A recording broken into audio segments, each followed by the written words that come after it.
This is C-SPAN's Afterwards podcast. This week, former United Airlines CEO and chairman Oscar Munoz discusses his book, Turnaround Time, Uniting an Airline and its Employees in the Friendly Skies.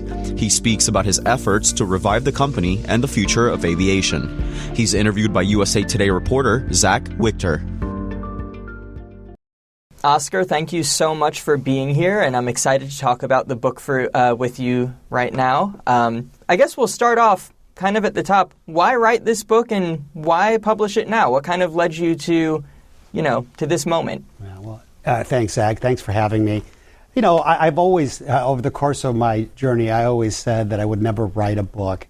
I think what changed is, COVID. There was a little bit of downtime, certainly, as we battled through the CARES Act and the recovery, but also a lot of reflection about the things that were happening in America. We had a lot of social issues going on at the same time where business was crumbling, and so it was a good time to reflect on all of these things. And so began to work on a couple of chapters, ran them by a couple of noted authors, particularly the one that is on my foreword, to see what it sounded like, and I got some good support, so kept going.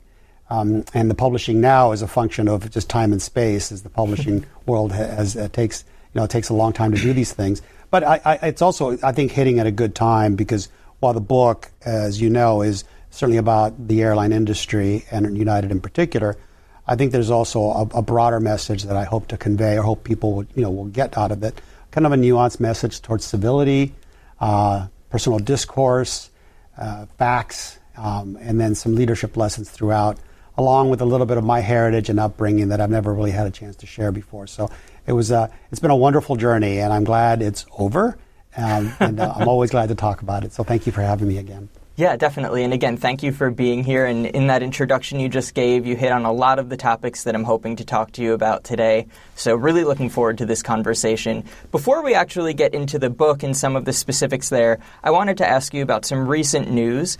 The DOT recently announced a new notice of proposed rulemaking that would require airlines to compensate passengers for delays or cancellations that are in the airline's control. Because it's so recent, I just kind of wanted to go right there. What do you think about that as a former airline CEO? I'm in D.C. today, and I've heard the same news that you have, and I've known that it's been out there, and it's been out there for some time. And so I think the first thing I would say is, as a customer, all of the people that listen as customers, we get it. We get the pain that people feel when they're delayed and delayed significantly. And while we as airline industry professionals have lots of things that we are constantly working on to make your journey not only safe, but certainly on time, there are broader issues at play, as they always are, that are not necessarily under our control. So you can pretty much rest assured that there's not an airline out there that's looking to have delays that last that time, to be sitting on a tarmac, to be causing you the pain that does. There's no one really wanting to. There's no benefit. There's no reward other than a sharp stick right in your eye, kind of thing with that. So we feel the same pain. I think the issue is a broader one, and I've spoken a lot about this over the course of my tenure as the leader, and I still talk about it today. I think we need to modernize some of the infrastructure that runs airspace, and that is air traffic control systems. The air traffic control we have in America is, in my opinion, not only outdated, possibly obsolete. It's still safe, but you have to really slow everything down in the air to make sure that it indeed is safe, which is the right thing to do. I think there are many, many countries outside of the U.S. that have modernized their systems, and it is one that I think needs to be done here in America. Now, It is not easy to do. It's difficult. It probably requires multiple administrations from a federal level to support it, or in some way needs to be privatized. But it is a key factor in our broader infrastructure in America, in addition to obviously the land infrastructure in our roads and bridges. Yeah. That actually is something that you mentioned in the book. You talk about on your first day as CEO, you walked right into the United headquarters to news reports of a major IT meltdown at the airline. So obviously these IT issues that you just talked about, modernizing the infrastructure, that sort of thing, has been going on for a long time. Why do you think this continues to be a problem, and kind of how does this actually get addressed? Well, from the airline perspective, you mentioned a great point. On my first day, and our CIO, they are now our Chief Customer Officer. She has emerged wonderfully. We started the migration to the cloud way back then. It is time-consuming, it costs money, and it requires a lot of focus and effort. And that journey had to begin that early. I think the recent issues that you've seen, particularly over the holidays, was, as we now know, sort of a lack of investment in that infrastructure. Why it's hard? It's costly. It takes money. And again, back to the air traffic control aspect of that. Again, it's not going to be done in a 4-year period. It's probably going to take twice, maybe 3 times as that, and it's going to require the best and brightest that America has to offer with regards to developing that. And again, a privatized manner might work. The government certainly could try to do this, but again, it's all about effort, it's all about focus, and it's all about funding in everything that you do. And as airline professionals, and in speaking for the industry, if I could, I can tell you that by and large, everybody makes every effort. There's a lot of money being spent to make this, make all of these advancements happy. Make all these investments, the right investments that need to be done for the industry. Sure. So turning a little bit more officially to the book now, in the introduction, you talk about hearing passengers complain that they kind of have a negative view of air travel as you were doing that tour throughout United's network. Why do you think people have a pretty still, I would say, even coming out of the pandemic, still a pretty negative view of air travel generally, and how can that be addressed?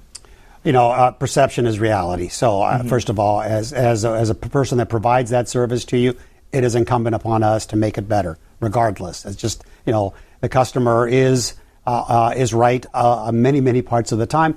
Maybe not all the facts are always there.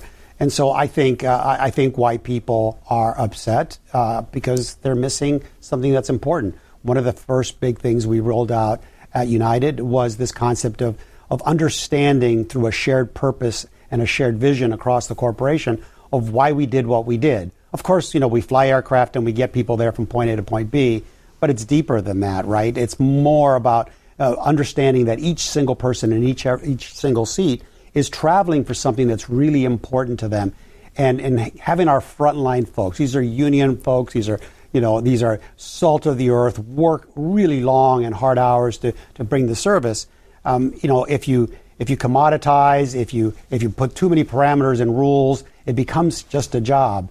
It isn't. The friendly skies and our tagline is important, that when you fly, you feel that.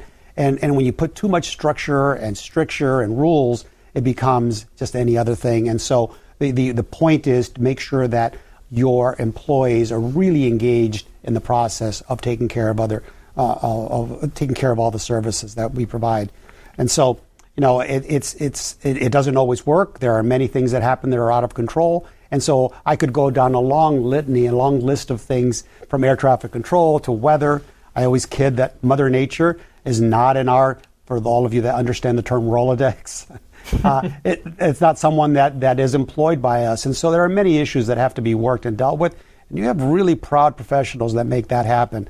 And so I think for me, the initial wave of input was knowing some of that, but also trying to hear it directly. There's an important part of leadership where if you actually ask someone the question and you listen to them intently, and then lead after you've listened and learned to solve the things that are most important. What we learned at United was the fact that while coffee and our schedule and our aircraft and all of those things were a little bit of an issue, by and large, the most pointed thing was that we had lost, the trust of our own employees. They just didn't want to do the things that we wanted to do. And I think that's one of the critical components of doing that listening and learning thing that I speak about. Yeah. And sticking on this network tour for a second, you said at the top of that last response that perception is everything. And I think that the average traveler probably has a perception of the CEO of an airline as being possibly a little out of touch with many of the people who fly every day. I've always wanted to ask an airline CEO this, so thank you for bearing with me. Did you fly economy when you did that tour mostly? I think it's a combination of that. Over the course, it depends on where you're going. We at the time still had a lot of these small 50-seater aircraft, which do not have a first class. Mm-hmm. And yes, a lot of the time, especially late or early in the morning, I would fly up front. And so it was a combination of those things. Traveling around is hard, and travel is difficult for a lot of people. But when you live in the business and these people that are providing the service are yours, it is so wonderful because I would frankly sit mostly in an aisle seat so I can get up and talk to the flight attendants, so I can get up and talk to customers, so I can kind of roam around the plane safely, obviously, when we're doing that. So it was important for me not only to fly and talk to folks, but to do it without a large group of people with me. So the airplane is one thing, but when you hit the airport and its terminals and you go into every deep Byzantine corner and bowels of a great airport, I mean, it's fascinating to see what you see behind it. The rest areas where people eat, where people sleep and rest. And that's when you get people at their most human level. And for me, it was important to have that level of connection. So how I traveled and how I got there was mildly important, was more important when you land and the level of engagement that you have, because, we're a 24/7 operation. So you want to talk to our tech ops, our maintenance folks. They only come in at night. And obviously aircraft fly during the day mostly and get repaired or needed modifications over the course of the evening. So I think the combination, your question was, am I with the people by flying economy? Not all the time. Was I a voice of the people and listening to them by the level of engagement that I did in their workplace at their hours of things? I would definitely say I was very much focused on that piece more than anything. Sure. Thank you.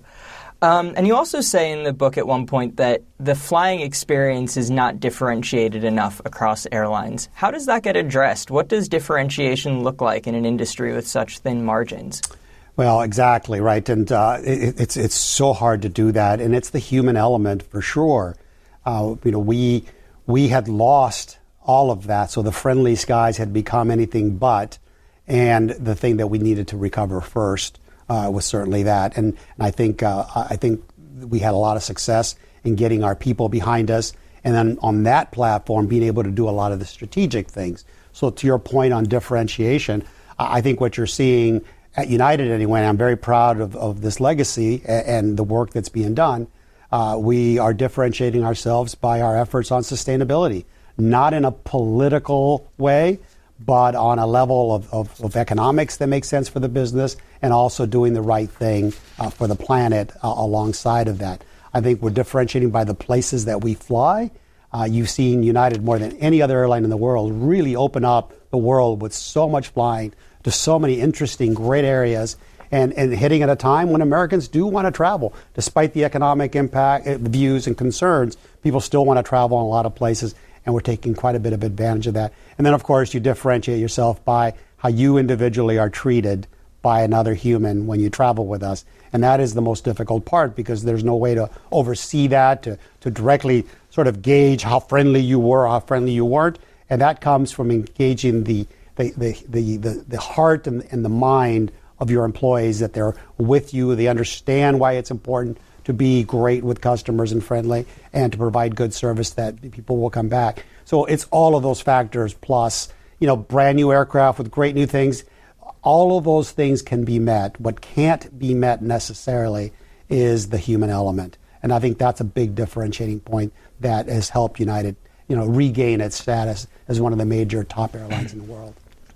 Yeah, let's talk a little bit more about that, actually. You wrote in the book that you did a what's right and what's wrong, or what's good and what's not good list as you were kind of starting your tenure as CEO. And the first thing that you put at the top of that what's right list was United's people. From my perspective as an airline reporter, that honestly could come off as a little cliche. Airlines love to tout their people. But what does actually set United's people apart?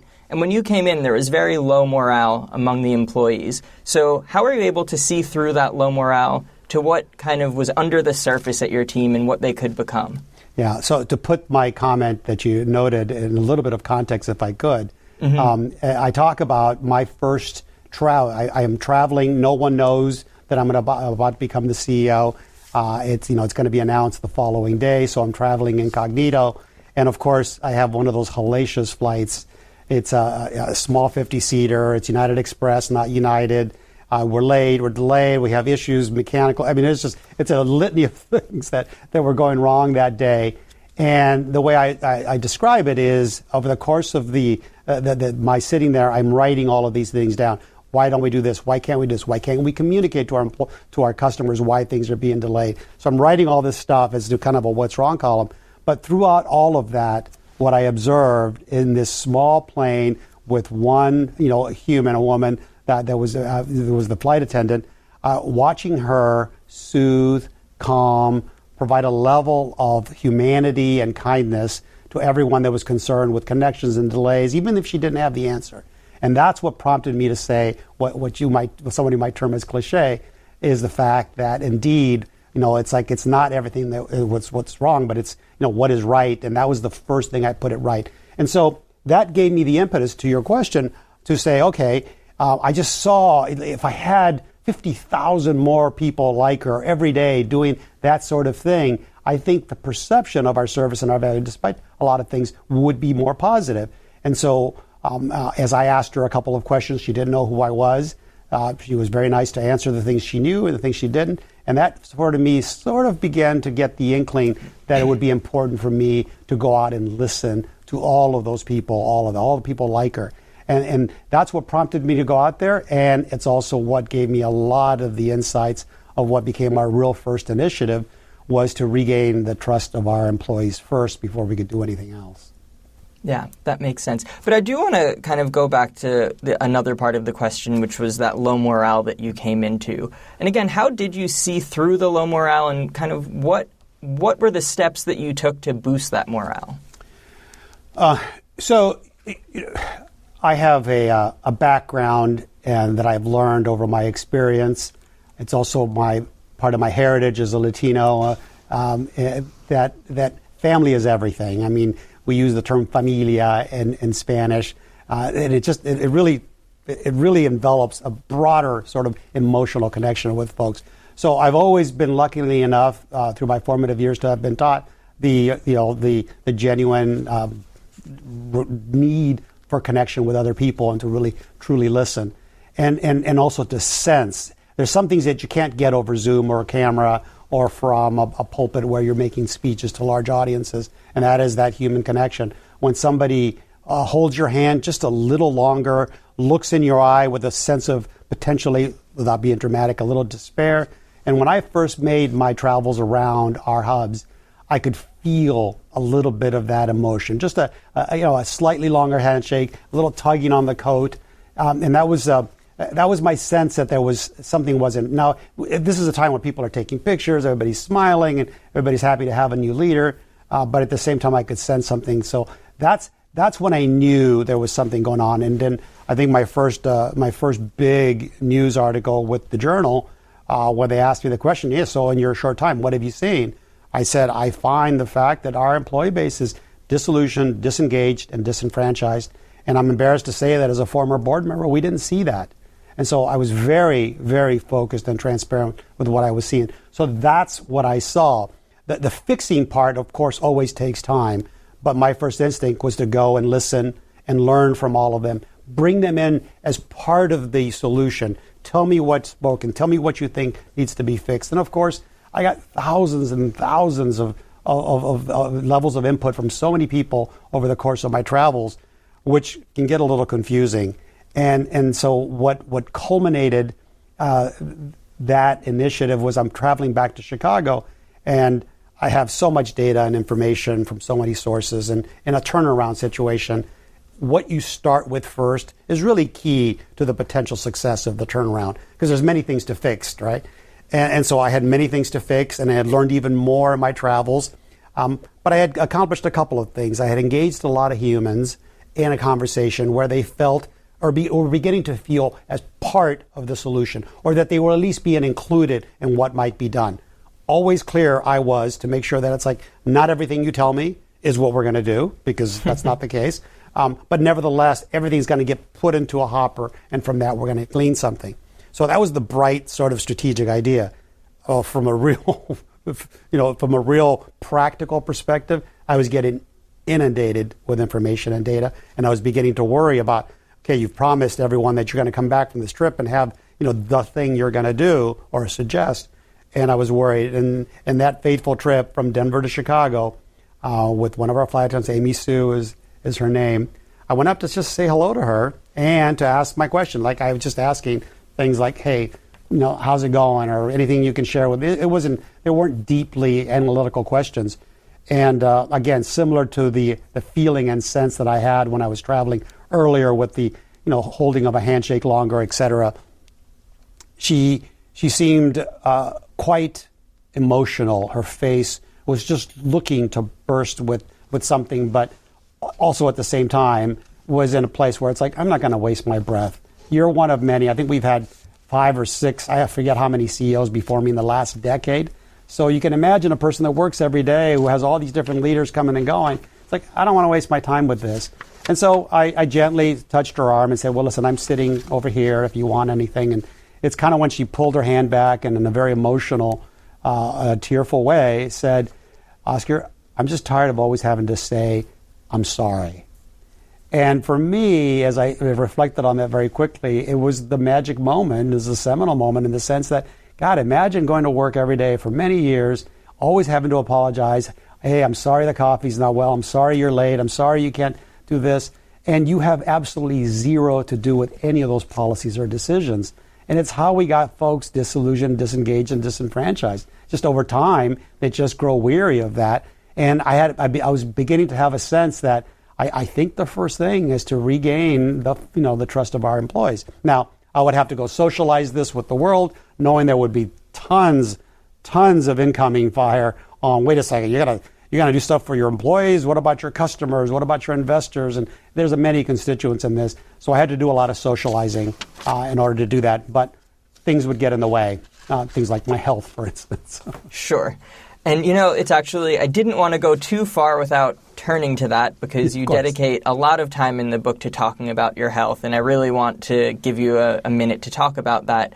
What is your message, especially on heart health? It's simple. It's the single largest killer in America by far. I mean, more than half the deaths in America. So cancer, all those awful diseases. Unfortunately, heart disease is the main killer. Why? The symptoms of a heart attack are many and varied. It is not oh my God, it's the big one and you hold your chest.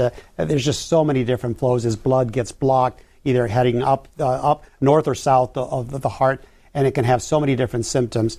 A. B. You don't always know that those symptoms are serious because you just feel a little off or a little weird. And a lot of us, men in particular, will tend to sit down, lay down, jump in the shower, just sort of blow it off. And unfortunately, with the blockage of blood to your extremities and your vital organs, that is often a bad decision. So if you do lay down, you may not wake up from that. And so that's, I think, the message. The PSA, if you will, and I got this from a real close friend of mine who's a cardiologist, who one day said, if you ever feel weird, call 911. The worst you can be is a little embarrassed that you had indigestion or something, which made sense to a degree. So I offer that advice. Mm-hmm. Secondly, what he added, which was perfectly suited to my survival, he says, and when you call 911, immediately tell them where you are, which, like, duh, right? It makes sense. But then he added a very dramatic piece of immediately tell them where you are because you may not make it past the phone call. And I remember where I was and when I heard him say that, I remember thinking, okay, that's a little dramatic. But you know what? Fast forward a couple years. I've just come in from a run. I've turned vegan. I'm a good weekend athlete. I'm not overly fit necessarily. But I hear my phone buzz across the room. And as I go to get it, I feel my legs kind of weak. And then I kind of crumble to my knees and I felt a little clammy. And my immediate thought was that comment. Okay, that feels weird. So I immediately crawled to the landline. Some of you that are listening and watching may remember what that is, and called 911 and immediately told them where they were because I was on the 50th floor of a Chicago high-rise. The GPS on my cell phone might have taken a little too long to come to get me. So I crawled back to the front door, let the EMTs in, and within 37 minutes, I was on life support. Life support being a artificial heart-lung machine and on a medically induced coma. And did I have an extra 5 minutes or 20 minutes? I don't know, but I am thankful that I was able to get into that situation as quickly as I could. Yeah. And you wrote in the book that kind of in those early hours, you really needed to keep it under wraps from the public and from most of the people at United. What did everyone think was going on that day? You missed a lot of important meetings, coincidentally. Well, on a amusing sidebar, as the story goes from my doctors and nurses that were there when they received me. I don't remember much of this. I was relatively coherent in providing information about numbers and information for people to contact, but I also kept muttering. They tell me something under my breath, and that something was, I don't have time for this. I don't have time for this. I had all the union leaders were coming in. I was interviewing a CFO candidate. I mean, again, I've been on the road listening and had all those things sort of to work through, and so it was a busy time, and because of medical privacy. I went into the hospital under an assumed name to sort of hide it from the media because the media was everywhere. As soon as I think it got leaked over the course of the day, and the rumors began to fly. And our corporate folks did not know or were not aware of what was happening because my family was still incoming. I was obviously in a coma by this time, so there was a lot of moving parts to that. And so, I talk a lot about that in the book of sort of the drama that surrounded that first day because I disappeared. And, what happens when your CEO just doesn't show up?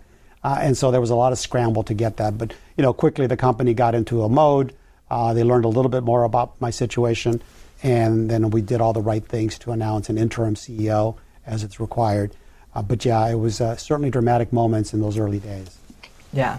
And you also talked in the book about your relationship with one of the flight attendants, Fernando, who you met in the hospital. Can you just talk a little bit more about what that relationship meant to you? A broader message to everyone.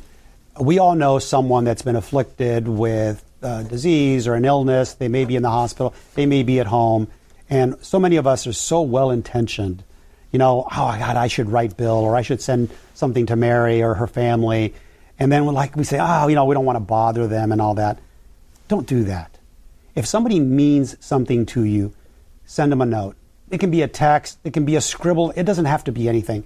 As someone that was afflicted and sitting those long nights, lonely, depressing nights in a hospital, every word, every message, every small gift, however was received, was incredibly, incredibly supportive of my mental health and increasingly my physical health. And so, I'm sorry, I've forgotten part of the question. I was asking you about your relationship with Fernando, the flight attendant who you met in the hospital. So to that end, as I was getting slightly better and had stabilized, had come out of my coma and was in the hospital, and I had learned that I would require a transplant, and I was fighting that, of course, but realizing that I had to do that. I had a couple of visitors that had heart transplants to come in just to say hello. And I remember one person in particular, his name is Jim, who came in and he looked so dang happy and fit and live. And I'm like, I hate you. I want to be like you. But again, if a transplant's going to do that for me, let's do that. So that physical sort of connection with somebody that's been through it was really important for me to see because it's daunting. You're going to take my heart out and put another one in? It's like, that's not a good plan in my mind necessarily. And so in the world of sort of, paying it forward, to use a term, I learned over the course of my stay at the hospital that there was another individual in an earlier stage of heart disease that had a massive heart attack and kind of in similar condition and would be waiting for a transplant as well, who just happened to be a flight attendant at United, who just happened to be a fellow Latino. And when somebody came in and kind of, they didn't want to bother me and say, hey, there's another person. And as soon as I heard the fact that he was a United family member, I was like, let's go. Come on, let's get out. Let's get over there. And it was again, two Latinos facing the same issues, if you will, coming together in a hospital room with all the emotion and drama. They said, I remember them saying, it's like, well, we're going to go and we'll spend 5 minutes. And I remember laughing. It's like, this ain't going to take 5 minutes. This is going to be a much longer conversation. And sure enough, as soon as I walked in, Fernando was there with his a close friend and his partner.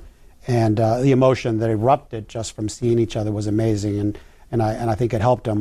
The sad end to that conversation, as you know from reading, Zach, is that he never got his heart. And he waited and waited, and again, which makes, again, my story so incredibly blessed, and that a fact that I did wait only for a couple of weeks and only to find out about my heart on my actual birthday, on the morning of my birthday. So the blessings and fortune that I have are many and varied. And you asked earlier why I wrote the book. I think part of it is just to let a lot of that gratitude out, because I feel it every day. Yeah. And you wrote also in the book that United's people, not just Fernando, not just their immediate kind of core of executives, but the team in general was as responsible as anyone else for your recovery. That's what you said in the book. Can you talk more about the role that the entire United team, that the entire company played in your recovery? Well, I mentioned it briefly with all the outpouring of affection and the cards and everything that was sent. That just confirmed what I had learned in my listening tour, that the people of United were like family and had begun to embrace me, not as an outsider, but as someone that they could trust to lead them out of the wandering nomads that we were in this desert. And so I think their level of engagement and support on not just this, but many other occurrences over the course of my tenure. I do not take care of you. I do not fly you. I do not serve you meals. I'm not taking care of your bag. Any of those things, they are, and they do it in a wonderful level of professionalism and pride. And it was important for me to say that in the book a lot. And it's probably a really long love letter to United employees. But my hope is that when people read it, they'll understand what happens behind the scenes, understand the people that actually do that work every day in such difficult aspects. And I talk a lot about this, where employees come to work on time because they're supposed to be there in time. Many of them don't know when they're going home because we don't know what the situations are going to be, and we're so focused on getting you where you need to be that people will work very long hours, certainly uncertain hours. And they can't tell their family that they'll be home at X amount of time because they can never really guarantee it. And so I think the employee, I say, at the end of the book that I came to change United, but at the end, United and its people changed me as I really began to appreciate all that they do and how well they do it. Yeah. And sticking on the question of your recovery for a second, why do you think United's people were so invested in you, not just as their boss, but as a person, to give you that outpouring of support? Not everyone would do that for the CEO of their company. Why do you think you had that from them? I would attribute it to my listening tour. It started with the letter that was sent out to employees when I was announced. The first letter that was drafted for me and sent for my sort of approval and review was kind of the corporate pablum, right? It didn't say anything. And me understanding, a little bit by being on the board, but knowing that we had just lots of turmoil. We had a merger that wasn't going well, many leaders over the course of the last decade, and that if somebody else knew was coming, it had to sound different. And so, again, I took pen to paper and wrote what I thought was a much more personal note, giving them an insight as to who I am as a human and what I would be doing. Not in I hope to hear from you. And that's like, no, I wrote it, I think, in a way that connected with a lot of people, that people begin to say, not only does he have a last name that sounds different than everyone else we've had, not only does he, but he also sounds, and we'll wait to see if indeed he acts differently. And so I think a part of that initially was that. And then it's something I call proof, not promise. So the letter was wonderful and it connected with people, but it promised a lot of things. So what are you going to do and when are you going to do it? So me going on the road immediately and talking with people at the absolute most front level of our organization on a one-on-one basis, one-on-two. We don't have factory floors at an industry, right? There's not a place where you see more than a few people at any point in time because everyone's constantly working. So a few are taking a break at different times. So making that connection over the course of my early time there to really engage, really listen, that word traveled fast, and I think it resonated with many people that indeed I was looking to do something differently. Now, mind you, there was a lot of pushback, and I describe a couple of the more dramatic and emotional moments where you're sitting there in front of a few hundred tech ops, maintenance folks in a hangar, and they're angry. They don't have a contract. They haven't had a contract for a while. They don't think anything's going right. We've got split decisions on how we maintain aircraft between the way United did it and the way Continental did it. And so their job every day is miserable and filled with all sorts of acrimony and distrust and no compensation vis-a-vis the rest of the industry. So understandably upset, but being able to stand there and listen and get them to provide me what I would say, I need actionable items. You can yell and scream at me all you want. You can tell me to fire everyone. None of that is actually actionable. Give me something more tangible. What is it that I can help lead and move forward? And so it was a lot of those conversations, Zach, that I think resonated. And then the fact that I got sick in such, it was 37 days into my job when I had that heart attack. I think all of the combination of those and the outreach and everyone talking about my level of engagement probably had a lot to do with why they were so supportive of me. Yeah. And you had, I would say, a pretty turbulent 5 years at United, and it wasn't all in your control. I mean, you were bookended by your heart attack and by COVID. There was the Dr. Dow incident in the middle. It was hardly smooth sailing over the course of your tenure as CEO. How did you stay on track through all of those upheavals? The airline industry is turbulent by its very nature. Economic forces, COVID. I mean, 93% of our revenue disappeared within a couple of weeks. Mm-hmm. So, it doesn't get more turbulent than that for a business.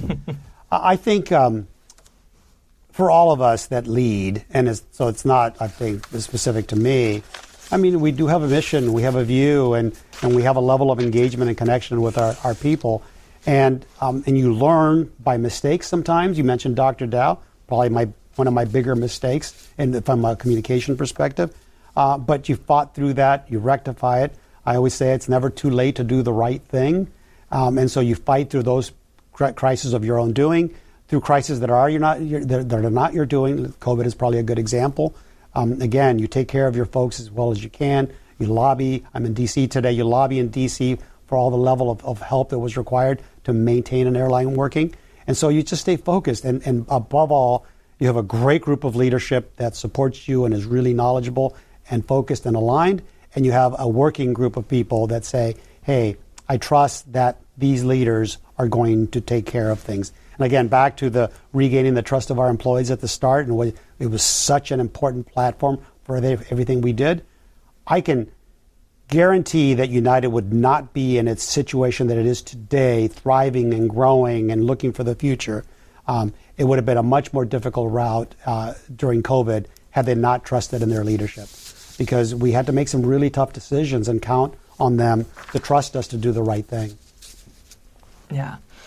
You said earlier that one of the ways that United sets itself apart from some of its competitors is its commitment to sustainability. And you wrote in the book that you see corporations as having a responsibility to, quote, persistently and ethically address large global issues. And I wanted to ask you about that. Why do you see kind of sustainability as United's big issue that it's positioned to address? And what are some of the other things that United, other airlines, other large companies are in a position to tackle? Yeah.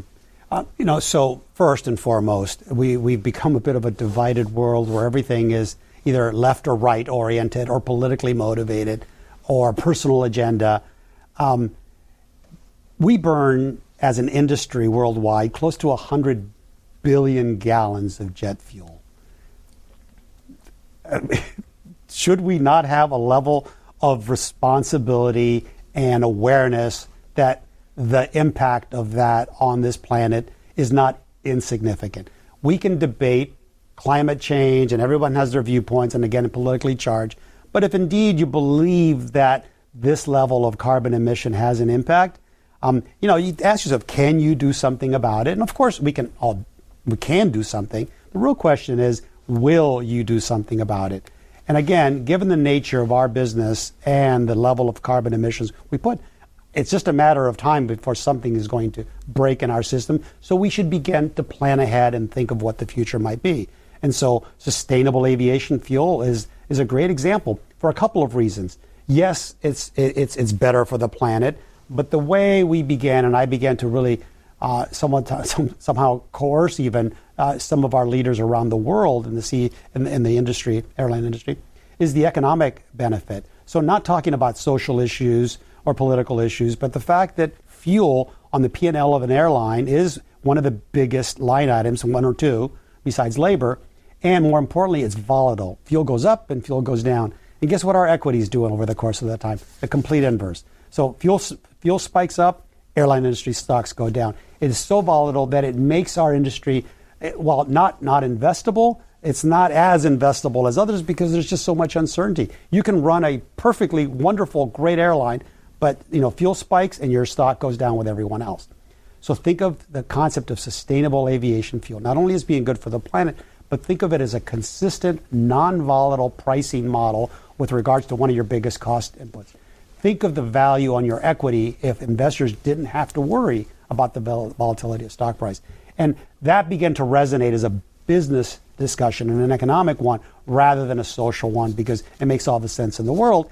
And in a world of market forces, right, which are very efficient, if indeed the airline industry as a whole begins to create a demand for some type of sustainable aviation fuel, the supply side will happen, right? Industries, economies, startups. I mean, this is a man-made problem, and it can be fixed by men as well. I think JFK said that a long time ago, and we think that's good. So, but somebody's got to push for it. It's the concept: can you do something, and will you do something about it? And so that's an issue that we took on early on. My successor is just as I would put United Airlines as not just the best airline in that space. We could be one of the top companies in the world, leading through sequestration, through the investment in sustainable vehicles in the future and fuel and all the investments they're making. So it's an important part. It's business oriented, and it also helps the planet. And so you can be principled and profitable at the same time would be my adage. Right. And you wrote more broadly in the book about the need for a more general, sustainable travel revolution. And what does that mean beyond just sustainable aviation fuel? I mean, I think, for example, of United's partner Lufthansa that has an investment in the German railway service where they can sell through ticketing on a mixed itinerary. I mean, does it look like United investing in high-speed rail in the U.S.? What does a sustainable travel revolution across the board actually mean? I think, integration in the business horizontally and vertically is something that, that's been done for ages. I think a couple of things specific to rail, high-speed rail, it is yet another one of those societal / political / funding issues that, people don't travel on trains in the U.S. It's very accepted in Europe, as you know, but we've not gotten there. And the amount of cost that is going to be required to do that at some point in time is not. So I don't know that I would support a move into another industry of that with all of its own issues. I think we have plenty to do inside of the airline, and I think the focus for the airline industry is to move towards more sustainable. So electric planes, electric flying cars, we call them eVTOL, electric vertical takeoff and landing. There's a company called Boom. So Archer is a big eVTOL company that I'm associated with. There's Boom Supersonic, which Supersonic is coming back, and a more customer-friendly, safer, sustainable, and comfortable sort of approach. So I think United continues to sort of delve into investing in this sustainable world of fuel and vehicles to do that, along with wonderful things for your convenience. I think the level of information and entertainment that you have on board will happen. Food and coffee will continue to be refined. It's not easy to serve really perfect food that everybody wants on every single flight. And we keep pushing the envelope on that as well towards the positive end. Yeah, I know that's something that United is still kind of criticized for. People say that their catering has a ways to go to catch up. I mean, what are kind of the barriers there? It's logistics. It's people's taste. It's so many different things. We had our own kitchens, and we were probably the only U.S. airline for a while to do that. And I was very proud of that. I was very proud of the work that we did because we, United employees, put this food together for you in a lot of cases. But, to a lot of different issues, unionization of those, we've had to sort of begin to outsource some of that. So part of it is economics and just business dynamics that force you to go to a different person. Logistically, it's very difficult. Taste is very difficult. I think you've seen the apps roll out that allow you to choose of a broad array of meals. And again, you're working in a very confined space at 35,000 feet. So all of those things just don't make for a really good avenue to serve really good food. And so in addition to trying to improve the onboard experience, at United you've seen us build out our clubs. If you travel with us frequently, you've seen all our clubs at airports being updated, the food being improved there.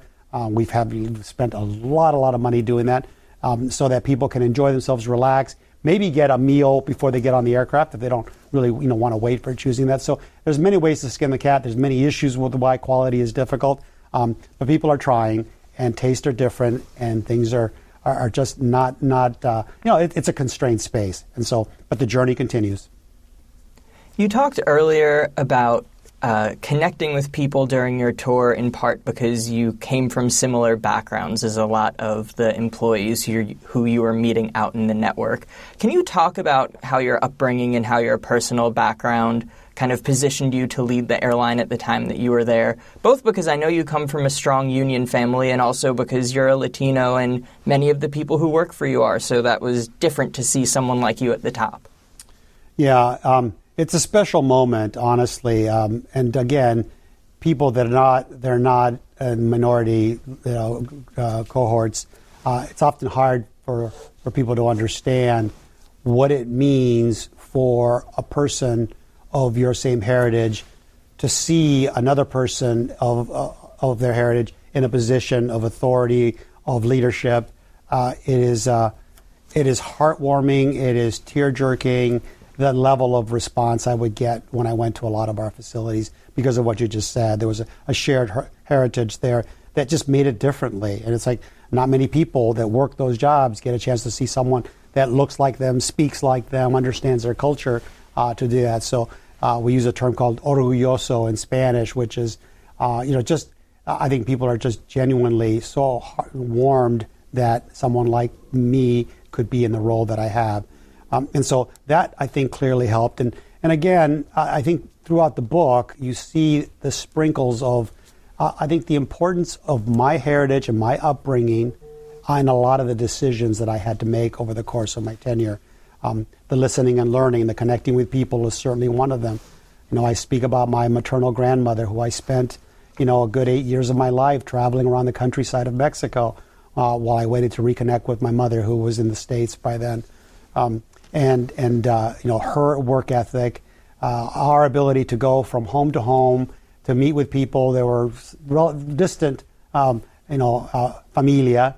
And the word familia is just has a deeper resonance in the Latin language. And family means a lot of wonderful things in the U.S. as well. But it just, there's just something about the Latin view of it that really is warm and accepting and embracing of different views. And so that helped me. My grandmother's work ethic was she worked till she was 86. Then she ended up as a maid at the Flamingo Hotel in Las Vegas. And, on her retirement, she was named into the Hall of Fame of employees, and her plaque still exists. And when I get a chance and I go by there, I get to see that. And so that kind of example, my concept of proof, not promise, my grandmother did nothing ever but deliver on the proof of hard work, caring for others, never complaining, never blaming someone else. And all of that upbringing is part of my heritage for sure, but part of her and many of my other family members as well.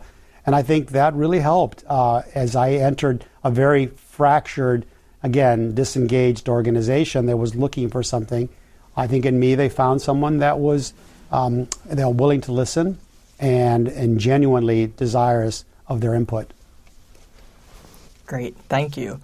Turning to COVID for a second, you said before that United ultimately realized a 93% drop in demand. How did the airline, or any airline, survive and ultimately come to recover? It was a mad scramble. It's pretty fair to say that we at United were the first ones to really recognize the potential impact. I was on the cover of the New York Times shortly after a meeting at the White House with President Trump and Vice President Pence and all the organization, where my arms are literally open like this, where I'm telling the story of, we've seen North Italy completely devoid of anybody traveling or anybody booking a ticket. And this is when there was a weekend when South Korea had an outbreak, as well as North Italy. And Italy's a lot closer to the U.S. than Korea. And so that proximate nature, you just couldn't help but think that if indeed we didn't know what the disease was, but if indeed it's airborne or foodborne or whatever, it was gonna hit the borders of the U.S. quickly. And so we began to quickly assess what that impact might be. So the financial aspect of, hey, what if, we've seen models before. 9/11 was a situation where, completely shut down of air travel. That only lasted a few months. We had no idea how long this would last. We had no idea what level it would go. So we began to do math. And you ask questions how you survive, is you do the math. How long can you go before you're bankrupt? And so our great finance team did some work at a 25% drop, at a 50% drop. And I remember a conversation about taking it all the way up to 75. And as we've said, it went to 93. And, all of us, me spending time with the CEOs here in the United States, talking about the potential impact that could be. We started early. We went to the debt market very quickly. We shut down all our capital projects, and we began to sort of, tighten everything and wait for this coming storm that we didn't know what nature or what level it would take. And so, we survived by getting a little bit ahead of it, but so did the others quickly following. And then, we worked hard here in D.C. to get the CARES Act passed. And a lot of people still, even then, would term it as a bailout similar to the auto industry. If you look at the facts, the airline industry had never been in a better financial position than early in 2020. At United, we had just delivered our 3-year projections that everyone doubted, by the way. We had just delivered them a year in advance, and we're getting ready to sort of begin to project the next 3 years. So we were in a better place, but we got hit by something that's completely out of our control, the level of impact that we've discussed. And so we were able to convince and work with the government to get us enough money to keep our people working. Why is that important? If you want the economy to return, you need business and commerce to return. In order to have business and commerce, you have to have people flying. And you can't do that without an airline. And if we as an airline shut down and furlough all our people, you just don't bring them back in a week or a month. Pilots need to constantly fly to be certified. So if you send them home, you have to spend a lot of time certifying. There's all sorts of safety aspects of that. Badging at airports. There's a host of things that if you shut down the industry and you want to return the economy quickly, those things were just counter opposed to each other. And so we made that effective sort of conversation and negotiation, and painfully because to this day, the constraints on the airline industry, its compensation of executives, things you can do from a financial perspective are all still continue to be restricted. So it was not a handout and it was not a bailout, but I think to your answer, I think the ability to keep everyone working as demand began to slowly recover, not only did it help the industry, but I think it helped the economy in the United States begin to regain. I always talk about the small business folks in America, even during COVID. And if you ask anybody that owns a small business, corporations have a lot of wherewithal and can kind of go work from home and do all of those different things. But the people that really drive our economy, these are the small business owners that hustle every day. They can't afford to stay home. They have to go visit their customers. They have to go make their product.